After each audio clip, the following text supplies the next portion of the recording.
Donc, j'étais en train de dire à Stella Amougou qu'en principe, si elle peut prétendre, Stella, si tu peux prétendre avoir eu 30 millions pour un bus sort avec le professeur Mendozé, imagine-toi ce qu'aurait pu avoir celle qui avait la signature, c'est-à-dire moi, sur le compte de la CRTV Marketing. Donc, Stella, je dis que tu es une mythomane. C'est pas moi que tu peux convaincre. Tu veux un clash avec moi? Je te dis, moi, mes clashs durent 10 ans. Mes clashs durent 10 ans. Parce que moi, le clash, je ne me fatigue pas. Lorsqu'une personne commence le clash avec moi, j'aime qu'elle se présente. Moi, je me serais attendu aujourd'hui que tu me lances le direct étant assise dans ton bureau. Parce que des femmes qui font les directs dans leur bureau sur Facebook, il y en a. Il y a Sandy de Boston, il y a Karine Bibian Richaud, des femmes qui travaillent en Europe et qui font des directs, qui font leur combat patriotique, étant assises dans leur bureau. Il y en a, elles sont nombreuses sur les réseaux sociaux. Moi, je me serais attendu à ce que tu commences le premier direct en disant « Marlène Mvoutou, me voici dans mon bureau. Filme ton bureau. » Parce que tout à l'heure, nous allons aller en direct dans l'appartement que j'ai offert à ma fille en France. Ce n'est pas encore habité. Nous allons l'ouvrir, nous allons le visiter. Parce que une prostituée n'a pas honte, James Brown. Une prostituée, vous savez pas ce que c'est que la prostitution industrielle. Ce n'est pas le petit truc que les femmes font au Cameroun là. La prostitution industrielle veut dire que chaque jour, il y a au moins 40 hommes qui montent sur toi. Ça a un impact psychologique. Vous ne pouvez pas expliquer la moralité ou le manque de dignité d'une prostituée. Ça ne peut pas s'expliquer. Parce que je vous assure, la prostitution détruit l'estime de soi.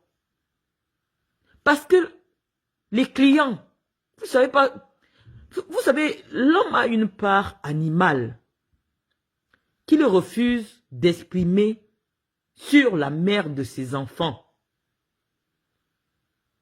Les hommes ont un côté animal qu'ils refusent d'exprimer sur les femmes qu'ils considèrent. Parce que eux-mêmes après seraient gênés. Et donc, c'est sur les prostituées que les hommes expérimentent tous leurs fantasmes. Et lorsqu'on parle de fantasmes, on est déjà dans le domaine de la folie humaine. De quelque chose qui n'est pas moralement acceptable. Alors je vous dis que les clients des prostituées n'hésitent pas à pisser sur elles. Ça s'appelle la douche chaude. Et ça c'est bien payé parce que lorsque vous voyez déjà une prostituée se présenter comme étant quelqu'un qui a beaucoup de moyens, c'est une prostituée qui accepte des prestations extrêmes. Parce que les petites prostituées, les gentilles, celles qui ne font du mal à personne, celles qui font uniquement la pipe, celles qui font des petits câlins, ces prostituées-là, à elles, on leur donne 50 €. À elles, on leur donne 20 €. Ces petites prostituées-là, elles ne peuvent pas se permettre de venir interpeller un docteur. Parce que elles le font par nécessité, les petites prostituées. Les petites prostituées font ce métier pour se nourrir. Ce n'est pas pour construire l'immeuble. Parce que elles n'acceptent pas les prestations qui permettent de construire l'immeuble. Toutes ces prostituées qui sont sur Internet, elles n'ont jamais nié qu'elles sont prostituées. Stella, ce n'est pas une insulte. Tout le monde sait que tu es une professionnelle du sexe.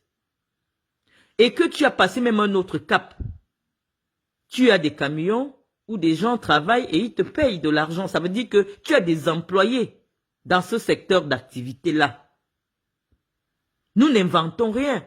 Nous avons vu quand tes employés se plaignaient du traitement que tu leur accordais. C'est-à-dire que il paraît que tu prenais des femmes, tu peux déposer dans un coin perdu. Et quand elles ne travaillent pas bien, tu les abandonnes là-bas dans le froid. On connaît l'histoire de tout un chacun ici sur les réseaux sociaux. Et c'est à partir de là que j'ai commencé à me poser des questions sur Lady Ponce. J'ai dit, mais Lady Ponce, qu'est-ce qu'elle fait avec une femme, mère Maquerelle?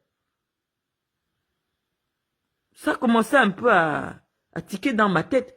C'est officiellement reconnu que tu es professionnel du sexe et que tu emploies d'autres femmes qui travaillent pour toi.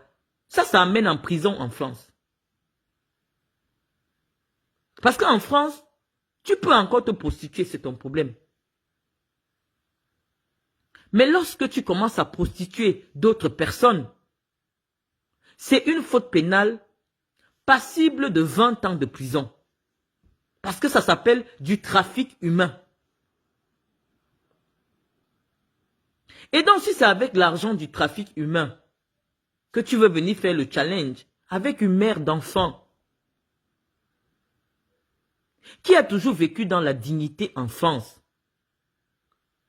qui a accepté de vivre selon les petits moyens d'un jeune blanc qui démarre sa vie. Non, moi je ne fais pas la compétition avec des gens qui utilisent le sang des gens pour vivre, non. Parce que je sais même qu'au fond tout ça c'est le mensonge. C'était là. Tu es une menteuse. C'est-à-dire une menteuse pathologique. C'est-à-dire que pour toi tu mens pour rien. Tu viens de mentir sur un mort. Parce que tu veux te donner de la contenance. Tu veux qu'on te considère comme étant une fille qui a eu une aventure avec le professeur. Tu mens. Le professeur ne me cachait rien. Que ce soit ses enfants qu'il a eu en mariage, que ce soit des femmes avec qui il a eu une histoire amoureuse, je les connais toutes. Je connais toutes ces femmes-là et je te dis qu'aucune femme ayant eu une relation amoureuse avec le professeur ne peut être aussi vulgaire que toi. Je vais te dire, les hommes qui sont laids là, les hommes très laids là, sont extrêmement exigeants, surtout quand ils ont l'argent. Je vais te dire ça la vérité, c'est une vérité, hein. Parce que moi j'ai connu des hommes laids, donc je connais les hommes laids. Un homme quand il est laid et que Dieu a voulu qu'il ait beaucoup d'argent, il est très exigeant. Tu es d'une vulgarité. Tu es d'une... c'est-à-dire que d'une inculture. Tu peux t'asseoir avec le professeur pour parler de quoi? Le professeur, c'était un homme qui était attiré par l'intelligence des femmes.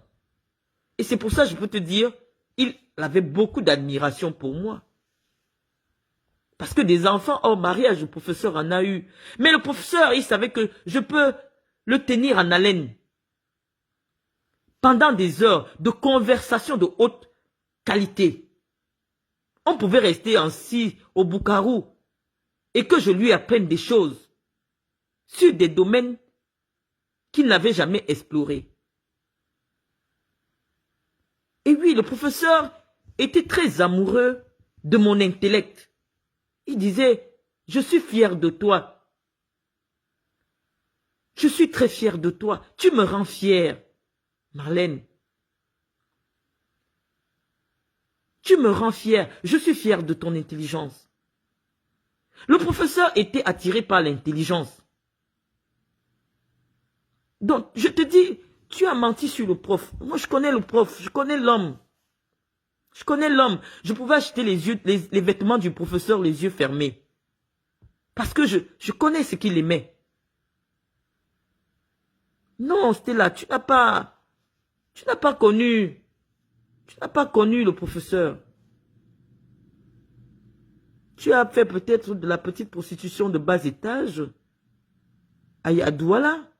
Mais non, le professeur, il n'aimait pas les prostituées. Le professeur n'aimait pas les prostituées.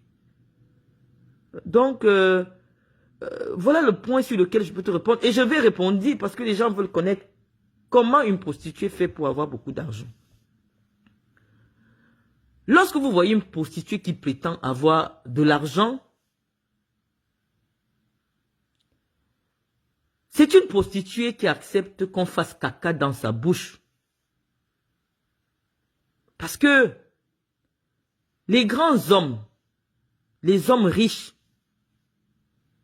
sont généralement des hommes qui épousent des femmes autoritaires. Des femmes qui grondent. Parce que je vous ai parlé de Chantal Biya tantôt. Chantal Biya n'est pas certes une intellectuelle, mais quand vous voyez les images de Chantal Biya ces derniers temps, vous comprenez qu'elle parle au père là n'importe comment. Qu'elle dit au père là que souffle. Et le père souffle. Oh, c'est le président de la République. Donc généralement, les grands hommes ont des femmes très autoritaires. Et donc, lorsqu'ils veulent récupérer un peu d'autorité pour se venger de l'émasculation qu'ils subissent dans leur foyer, ils viennent se venger sur les prostituées. Et donc, lorsque un client fortuné tombe sur une prostituée, il lui dit « Ouvre ta bouche, je chie dans ta bouche. » Parce qu'au moment où il fait caca dans la bouche de la prostituée, il imagine sa propre épouse à la maison. Il dit « Pour toutes les mauvaises paroles, pour toutes les insultes, pour tout ce que tu me fais à la maison, me voici en train de chier dans ta bouche. » C'est à son épouse qu'il pense. Au moment où il est en train de déféquer dans la bouche de la prostituée.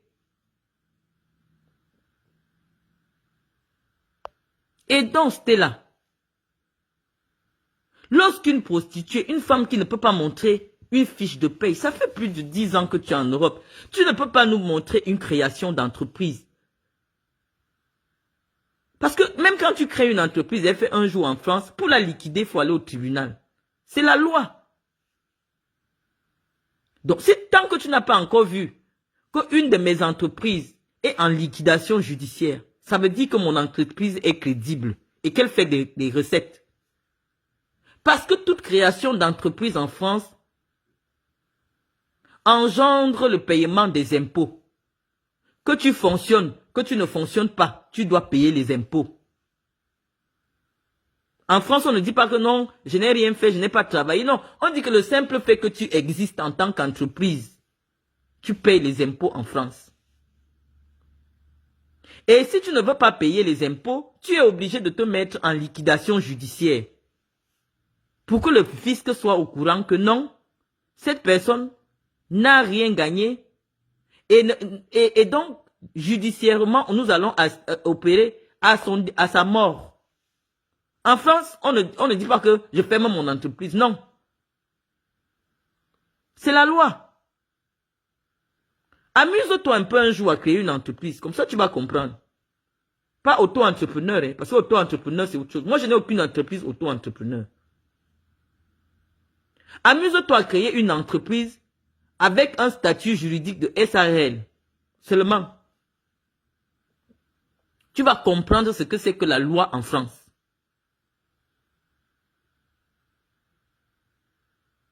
Donc, lorsque vous voulez souvent m'attaquer alors que vous n'avez pas les outils, non, vous n'avez pas les outils. Dès que tu crées une entreprise en France, tu payes les impôts.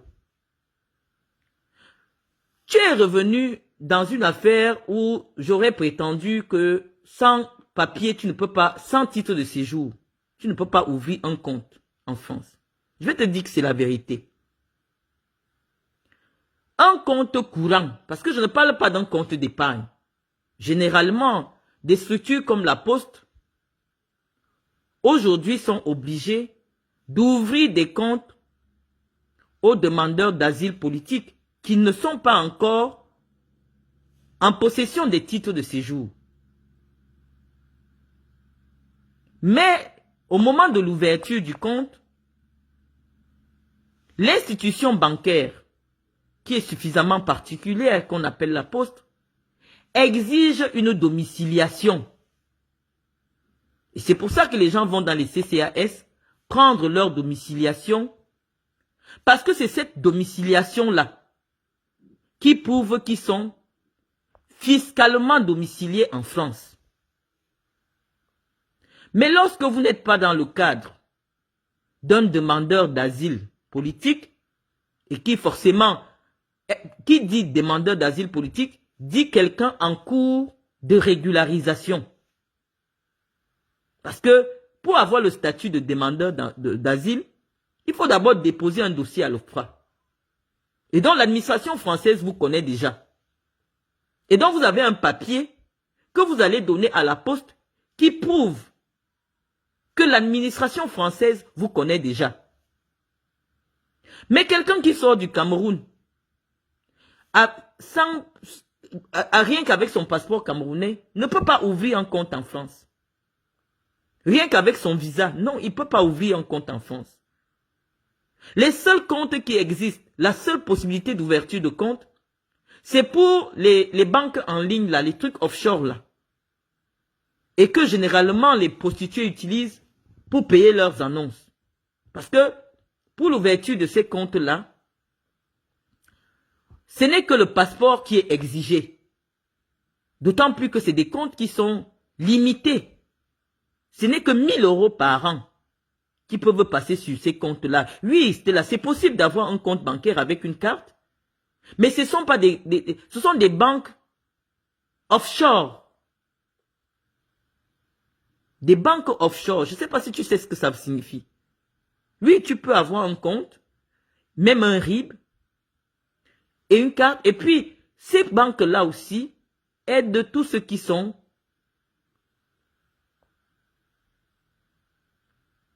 hors du système bancaire traditionnel. Généralement, les interdits bancaires et autres fraudeurs de toutes sortes comme tu es. Oui, il existe ces banques-là. Donc, tu as parfaitement raison de connaître ces banques-là. Mais les banques dont moi je suis en train de parler ici, dans mon propos, c'est des banques traditionnelles françaises. Des banques qui exigent une preuve de revenu, une preuve de résidence pour avoir le droit d'avoir un chéquier chez eux et une carte bancaire. Parce que la loi fiscale, la loi financière en France, exige que toute personne détentrice d'un compte bancaire en France ait une résidence fiscale en France. C'est la loi. C'est la loi, Stella. Donc, tu sais, j'ai un public suffisamment outillé. Moi, je n'ai pas les faux profils. Donc, la catégorie de ceux qui me suivent m'impose une certaine rigueur intellectuelle. C'est là. Non, ça m'impose une certaine rigueur intellectuelle. Je ne viens pas dire n'importe quoi lorsque je vois tous les magistrats qui sont sur ma page. Non, Stella, je te dis, il y a au moins 300 magistrats sur ma page. Et je vais te dire pourquoi il y a des magistrats sur ma page. Parce que, vu mon âge, ceux qui ont fait des études de droit, qui étaient mes camarades, qui savent que j'étais brillante en faculté de droit, eux, ils sont magistrats aujourd'hui. Ils sont magistrats. Nous avons fait la faculté de droit ensemble. Ils savent que Marlène était brillante en faculté de droit. Donc, ils sont sur ma page, c'est mes camarades. Ceux qui sont sur ma page sont des inspecteurs des impôts sortis de l'ENAM. Et pourquoi ils sont sur ma page? Parce que nous avons fait les bancs ensemble à l'université de Soie. Ils sont sur ma page. Parce qu'ils savent que Marlène était brillante et validée en session normale. C'est un cerveau, Marlène Mvuto. C'est un cerveau. Mais ils savent que Marlène s'est peut-être trompée en allant travailler à la CRTV pour aider le professeur. Marlène aurait pu être une grande magistrate au Cameroun. Marlène aurait pu être une grande avocate internationale. Mais Marlène a sacrifié sa vie pour aider le professeur à bien gérer la CRTV. Voilà ma seule faute, Stella. Mais il n'est jamais trop tard. Je suis en reconversion professionnelle. Moi, en France, je peux dire que j'ai une entreprise. Je peux la présenter. Je peux montrer ses bureaux. Et donc, je donne rendez-vous tout à l'heure. Pour la visite, nous allons entrer dans l'appartement, Stella, que moi j'ai offert à ma fille. Il n'est pas encore équipé. Je suis libre d'y installer ce que je veux. Nous allons faire la visite des biens immobiliers que je possède en France. Parce que moi, j'aime ça. Je t'aurais demandé de me poser la copie de ton BTS. Je la demande, je l'exige même, parce que les Camerounais veulent s'amuser. Les Camerounais veulent jauger les femmes camerounaises qui sont sur les réseaux sociaux. Je vais vous demander pardon si mon direct se coupe. J'ai téléchargé un truc, la Phoenix, qui donne de l'information sur les activités du Cameroun, mais ça me décharge trop la batterie. Donc, chers amis, dès qu'on va raccrocher, on ira faire la visite de mon premier appartement, qui n'est pas occupé, que je possède sur le territoire français. Donc, Stella, pour continuer le clash, parce que tu as donné rendez-vous à... Pose-nous ton BTS. Si tu ne peux pas poser le BTS, tu ne vaux pas ma fille dont les diplômes sont disponibles sur Google. Tu tapes le nom de ma fille sur Google, tu vas avoir ses diplômes. Tu tapes le nom. Tout le monde connaît le nom de ma fille, puisqu'il y a des documents qui appartiennent à ma fille sur le truc. Tape le nom de ma fille sur Google. Tu verras ses diplômes et ses formations. Je pense qu'à l'heure actuelle, elle est déjà à un bac plus 4. Parce que même pour faire le métier d'aide-soignante, d'enlever les couches, elle a fait bac plus 2. Parce que tu peux chercher. En France, même le bac est disponible sur Google. Donc, tape le nom de ma fille et tu vas retrouver son parcours. Parce que j'ai vu celle de Guylaine Chapuis dire que ma fille travaille en plein temps chez les personnes âgées. Guylaine Chapuis, tu ne connais pas les salaires en France puisque tu n'as jamais travaillé de ta vie. Pour avoir le salaire de ma fille, il ne faut pas être en CDI. C'est-à-dire contrat en durée indéterminée. Pour gagner 2000 euros, 2500 euros comme ma fille gagne, il faut être en CDD. C'est-à-dire faire des petits contrats et travailler comme tu veux. Parce qu'en CDI en France, une aide-soignante gagne 1500 euros. Tu n'as jamais travaillé. Donc si tu veux gagner de l'argent en France, ne travaille pas à plein temps. Il faut multiplier des remplacements dans plusieurs endroits différents et tu vas avoir beaucoup plus d'argent. Sauf qu'il y a une fragilité dans le type de contrat. Quand tu as ce type de contrat, tu ne peux pas avoir un crédit. Donc, tu ne connais rien de la France. Si quelqu'un te dit déjà que je suis aide-soignante, j'ai 3000 euros, c'est quelqu'un qui ne travaille pas à plein temps, qui n'a pas un CDI de 35 heures. Donc, tu ne sais rien.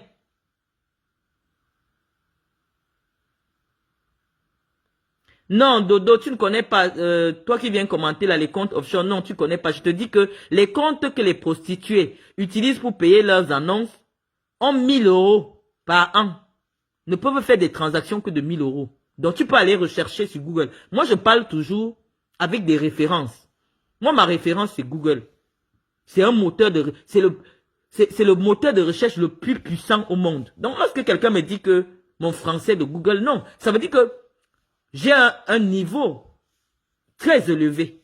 Donc, si vous me mettez au niveau de Google, je suis très élevé.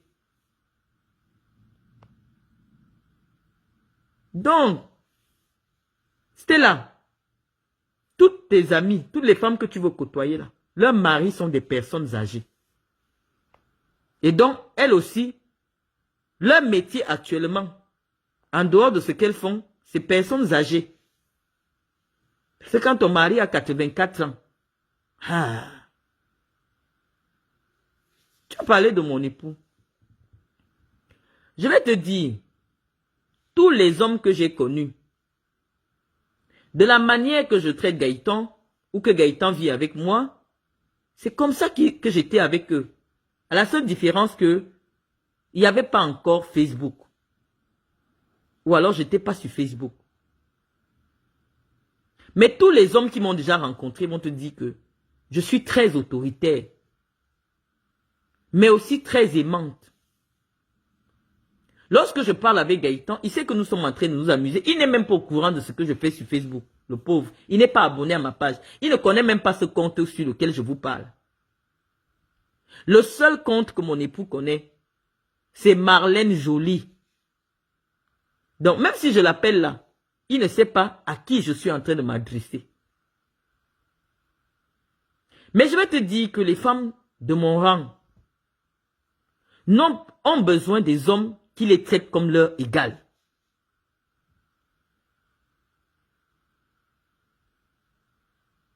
Donc moi, si un homme pense qu'il est supérieur à moi, au point de pouvoir me dire ou me dicter ma façon de vivre, ça ne peut pas être mon époux. Parce que je sais qu'au Cameroun, je suis plus instruite que 10 millions d'hommes. Oui, je suis plus instruite que 10 millions d'hommes au Cameroun. Donc, je ne vois pas l'homme qui va me parler fort. Je ne vois pas l'homme qui va dire ce que je dois dire et ce que je dois faire. Non, cet homme n'existe pas. Parce que je suis plus instruite que 10 millions d'hommes au Cameroun. Non, l'homme là n'existe pas. Donc, si je veux me marier, je dois être marié à un homme qui respecte mes activités, qui respecte mon humour, qui peut paraître glauque. Parce que moi, quand j'appelle mon époux, c'est une façon de m'amuser. Oui, c'est une façon de m'amuser avec lui, pour qu'il participe un peu, parce que les Blancs, pour qu'ils ne croient pas que je suis déjà en train de le tromper avec un noir au téléphone, il faut qu'il sache bien que je suis en direct et que je parle avec des femmes. Sinon, il va commencer à se poser des questions. Que tu parles avec qui tu parles. Il faut qu'il sache que c'est des directs. L'homme blanc, la seule chose qu'il t'exige, c'est qu'il ne faut jamais lui mentir. Le blanc n'aime pas le mensonge. Si tu t'es prostituée, dis-lui que chérie, avant de te connaître, j'étais une prostituée. Il ne faut pas qu'il découvre ça par quelqu'un d'autre. Si tu aimes les partous, dis-lui chérie, tu sais, j'adore les partous. J'adore me faire prendre par d'autres hommes. Le blanc n'a pas le problème. Si tu as aimé, c'est lui-même qui ira souvent t'accompagner pour que les noirs aillent grimper sur toi. Le blanc n'a aucun problème. Le blanc a une seule chose. Le blanc aime la vérité. Si tu aimes quelque chose, dis à ton blanc. Mon blanc, c'est que j'aime insulter les gens sur Facebook. Il sait que c'est mon défaut. Il ne faut pas que quelqu'un l'appelle pour dire « Oh, c'est vous, votre l'époux de la femme qui insulte les gens sur Facebook. » Non. Si vous demandez ça, Gaëtan va dire « Oui, effectivement, je la vois souvent. Elle insulte les gens sur Facebook. Hein, elle insulte les gens, ça la fait rire apparemment. Elle insulte les gens sur Facebook. » C'est son kiff. Il va te le dire. Parce qu'il sait que c'est ça. Le blanc aime la vérité. S'il y a des blancs qui accompagnent leur épouse, ils payent un noir et disent que mon épouse dit que ça fait longtemps, elle n'a pas senti une bonne bite de noir. Ça vous dérangerait pas d'aller avec mon épouse? Et il te paye. Et tu te couches là. Tu finis avec sa femme, il regarde. C'est le blanc. C'est des êtres qui sont à une autre dimension. C'est les êtres qui sont à une autre dimension. Et donc, une femme qui est capable de vivre avec des gens qui n'acceptent que la vérité, c'est une femme vraie. Parce que c'est là, ce n'est pas facile de garder le blanc. Comme vous dites souvent que 6 enfants là, si le blanc un jour constate que je lui ai caché un de mes enfants, parce que Gaëtan élève mes enfants comme ses propres enfants. Heureusement, mes enfants n'avaient pas besoin de papier. C'est qui sont légalement les enfants de Gaëtan.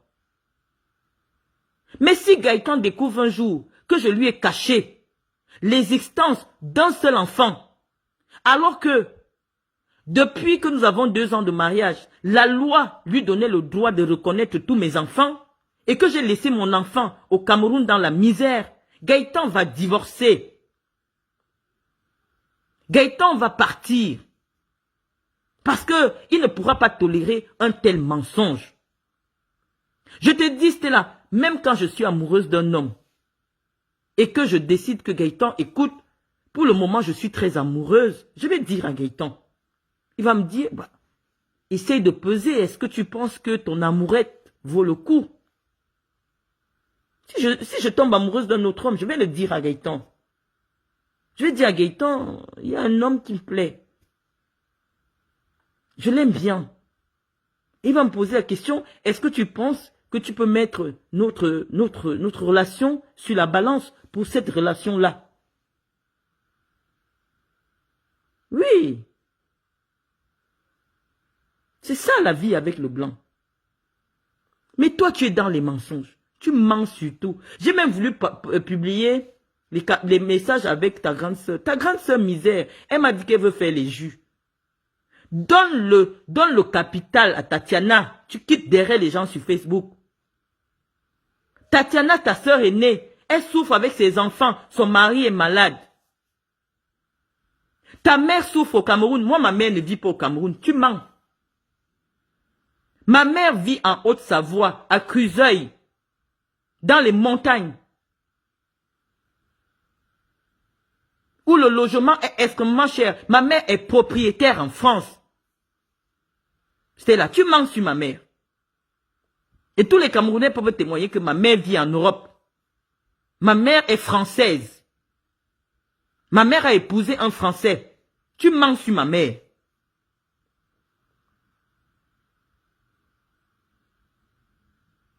Toi, tu es parti te mettre des fesses, tu es parti te mettre des seins pour continuer à te prostituer. Mais je te dis, même dans la prostitution, il y a une date de péremption. Tu es périmé. Et les hommes du Cameroun là, les autorités que tu cherches, tu veux là. Hein, parce qu'en traînant derrière les moustiques, tu penses que tu peux avoir une autorité. Les autorités là n'aiment pas les femmes vulgaires. Tu es déjà catalogué. Tu es une femme de Facebook. Parce que le jour que j'entends seulement un Congossa, qui a un ministre du Cameroun, qu'on a vu saluer Stella. J'ai dit saluer seulement. Je viendrai m'asseoir sur le ministre là. Stella, tu ne sais pas où tu es venu chercher les problèmes. Moi, tous les amis de mes ennemis sont mes ennemis. Stella, tu ne connais pas. Comme j'ai prononcé ton nom ici, tous les ministres du Cameroun vont te fuir. Parce que tous sont abonnés à ma page. Tous vont te fuir. Je vous dis qu'il y a des gens sur Facebook. Ne cherche pas le problème avec eux. Si tu veux t'amuser, si tu veux les entrer au gouvernement. Comme j'ai cité ton nom ici, aucun ministre ne va te recevoir au Cameroun. Même si c'est qui. Comme tu as insulté mon père, j'entends seulement parce que moi j'ai mes antennes dans tous les secrétariats des ministres. J'entends seulement que tu as déposé l'audience ou bien on t'a reçu, que ce soit en privé, que ce soit en public. Stella, je vais insulter le ministre là. Il va sortir toute sa vie. Je vais sortir tout le nom de ses petites. Je vais tout dire ici sur Facebook. Donc tu es catalogué. Désormais, tu es condamné à être avec moi sur Facebook. Donc sur ce, les amis, on se prépare. On va aller faire la visite de notre premier appartement. À très bientôt.